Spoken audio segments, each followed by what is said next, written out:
There has been a war going on right under your nose your entire life. And it's not a typical war fought with guns or tanks. It's a war fought with ideas, words, and beliefs. This war defines your entire life. The career you chose, the political party you support, your addictions, your health habits, and everything else. The war is for possession of your brain, and most people have already lost. Most people don't even know the war is happening. They are completely helpless and the enemy preys on them. Let me ask you, have you ever tried to change something about your life? Maybe you tried to get in shape, earn more money, or break a bad habit, but you can never seem to get it to stick. You always gain the weight back, the money dries up, or you go right back to fapping off. And it feels like it's completely out of your control. You just seem to self-sabotage without meaning to. All of these things are signs that the enemy has hijacked your brain. You didn't even realize it, but you aren't the one in control of your life. You are unconscious and you are being controlled by forces outside of you. But today, I'm going to be your Morpheus. I'm going to expose what is happening to you and show you how to unfuck your brain. And for those of you who are ready to wake up, what I'm going to tell you is going to change your life. All the things you want in life are possible if you understand what I'm going to tell you in this video. In the book Psycho-Cybernetics, the author Maxwell Maltz talks about how our identity creates our results in life. Maltz was a plastic surgeon, and during his career, he would notice how physical changes would affect people. Even something small like getting a mole removed could have a huge impact on somebody's life. They'd start making more money or change their entire personality. He came up with the idea that each person has a self-image. A self-image is a construct in our minds that tells us who we are and what our lives are like. And this self-image defines every aspect of our lives. Someone with a self-image of being in great shape is going to find that they naturally seem to stay in great shape. Meanwhile, somebody with a self-image of poor health is going to find that even when they try their best to get in great shape, they always seem to go right back to being unhealthy. The self-image is essentially the beliefs that you hold true about yourself and your reality. And our subconscious mind will do whatever is necessary to make sure that it stays in harmony with those beliefs. Now, you might ask the question, why is my self-image so fucked up? This is a question I had to ask as well. I had all these beliefs about myself that seemed to manifest. I believed I was the guy who couldn't get girls, the guy who was always losing, and the guy who could never get what he wanted in life. Some parts of my life, like money, always seemed to be a problem, but other areas like fitness always seemed to come so easy to me. And my life always seemed to line up with my beliefs about myself. It wasn't until I learned about self-image that it all made sense, and I started fixing my brain and in turn fixing my life. So how did we end up with such terrible self-images? To understand this, you have to understand that our brains operate like computers. There's the hardware, which is the built-in things that we can't control. Things like our heartbeat, the function of our eyes, and our digestive system. Then there's the software, which is what we get programmed with. This is where our beliefs, our socialization, and our habits come from. We are not born rich or poor, charismatic or awkward. These are things that we learn. We learn the beliefs and habits of poor people if our parents were poor. Our religion creates beliefs around morals and sexual behavior. Our friends create our beliefs about who we are socially. What happens is we accept these programs that were given by other people without realizing we're doing it. And these programs become our self-image. We start behaving like the people we learned from and adopting their beliefs about life. We expect the girl to reject us. We expect the other person to get the job. We expect to be insignificant and forgettable, and so we are. Once you realize that you are a product of the programming that you downloaded into your brain, it all starts to make sense. But unfortunately, this isn't the whole story. It wouldn't be that big of a deal if all you had to do was fix a couple programs. Start believing you're rich instead of poor, and suddenly a bunch of money shows up on your doorstep. But that's not how it works. Behind your self-image is thousands and thousands of habits and beliefs. Every single thing about you is a program. And unless you knew about self-image and programmed yourself, other people programmed you. For example, the public school system programs you to behave like a factory worker. It rewards obedience and memorization. These are skills that help servants, not kings. Schools would also tell us how the average college graduate earns, say, $50,000 a year, and the average high school graduate only earns $35,000 a year. But they'd never tell you what the 1% did to build their wealth. They program you to be a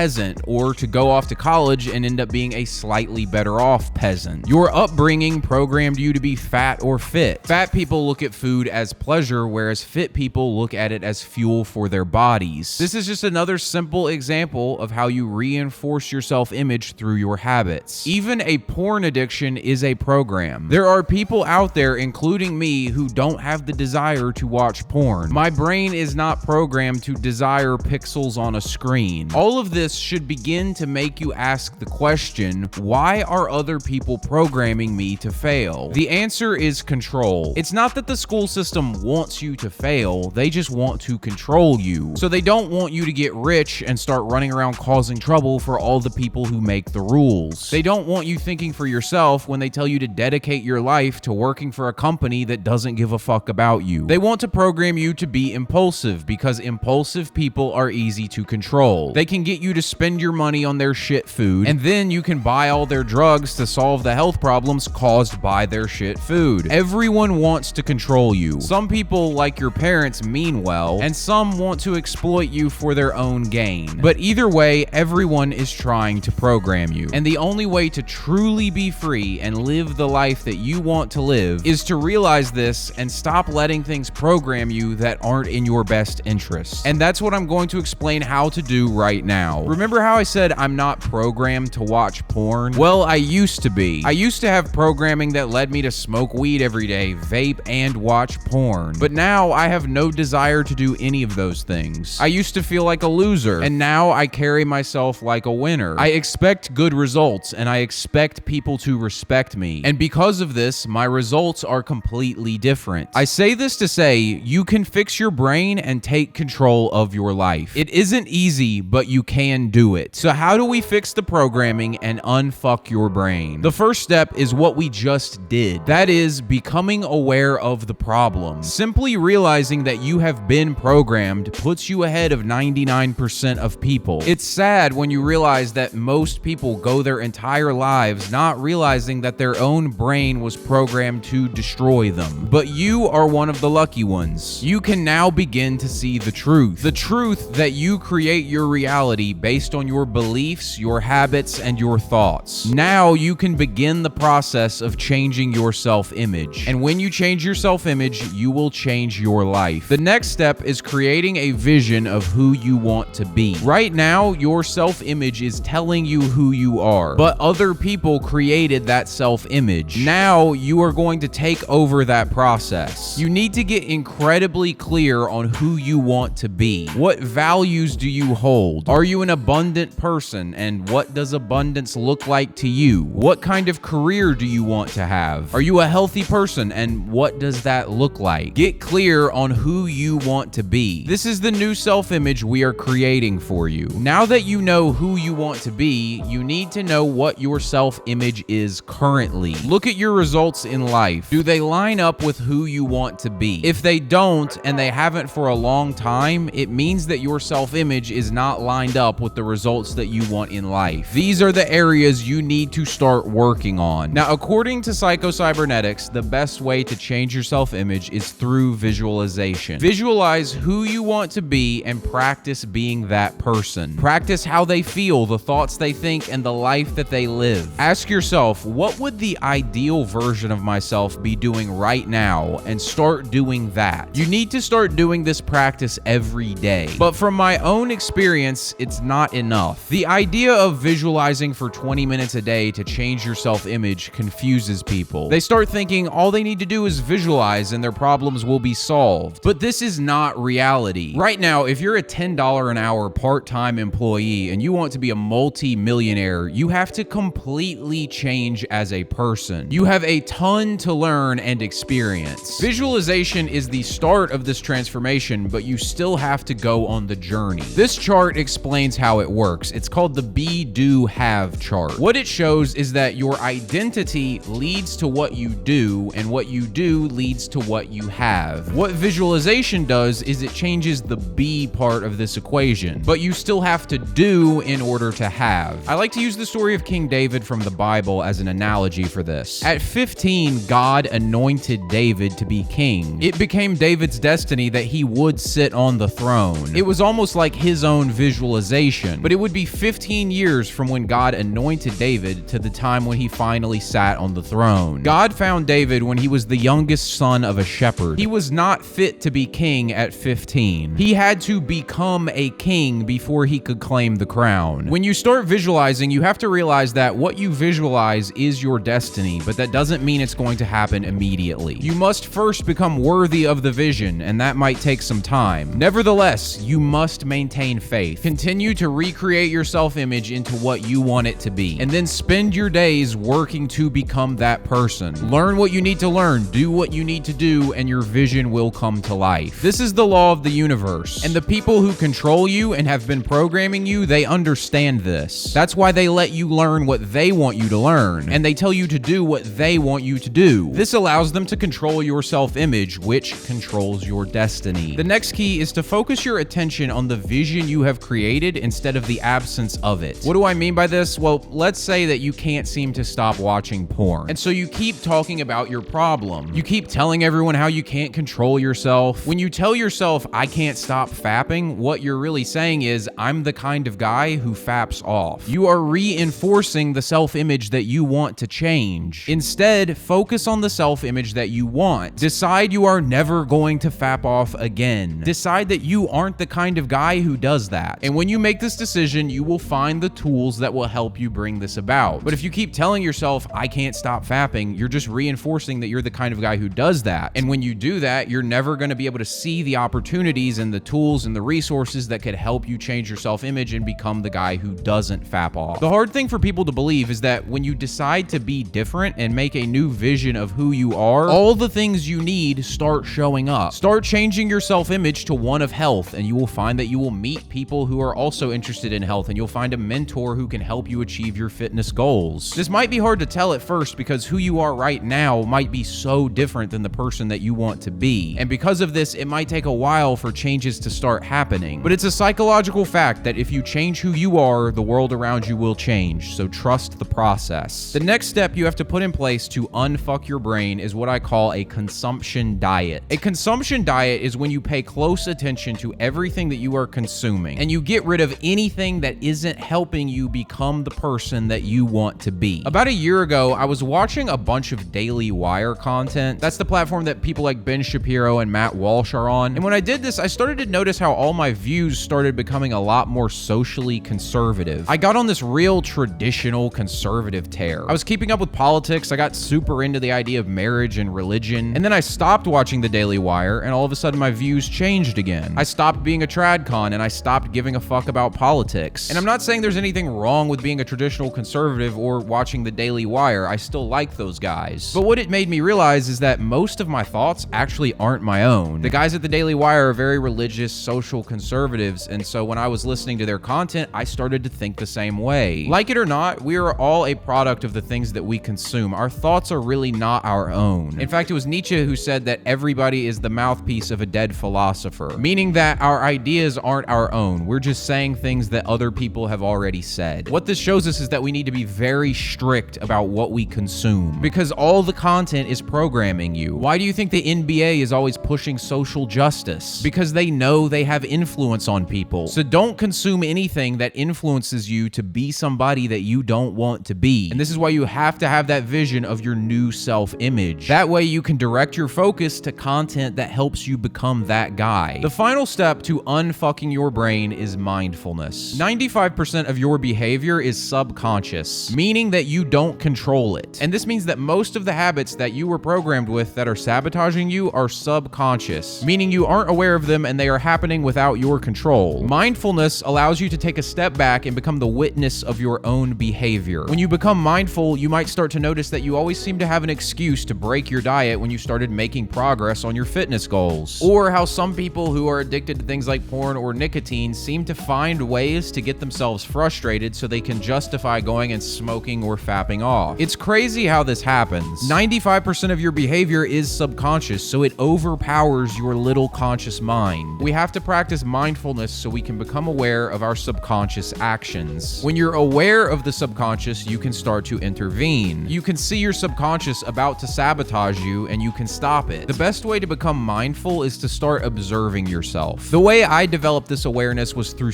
self-reflection. When I'm alone, I spend a lot of time reflecting on my decisions and my actions. I'm basically trying to see what my subconscious was up to. And the more you do this, the easier it becomes to be aware in the moment. And when you notice yourself having negative self-talk or doing self-sabotaging behaviors, you can step in. You can redirect your thoughts and change your actions. You then reaffirm the new self-image that you are creating. And when you do this enough, the new self-image you're creating becomes the subconscious behavior. To summarize this video, you can unfuck your brain by first realizing that you are being programmed. You can't escape the programming, but you can control what programs you. You reprogram yourself by creating a new self-image. You visualize it and take action to close the gap between who you are now and who you want to be. Only consume content that aligns with your new self-image. Lastly, become self-aware so that you can catch your subconscious self-sabotaging. Guys, on June 4th, I'm hosting a free 14-day fitness challenge. If you're tired of feeling embarrassed about what you see when you look in the mirror and you're ready to take action, this challenge is for you. I'm going to be working personally with 10 of you on your nutrition, your fitness, and your mindset to make sure that you start crushing your fitness goals. This is going to give you the kickstart to make sure you transform your body for life. If you're interested in participating, click the link in the description box to apply, and I'll be reaching out to everybody with more information. And if you want to learn how to completely transform your life in the next 6 months, click on this video right here.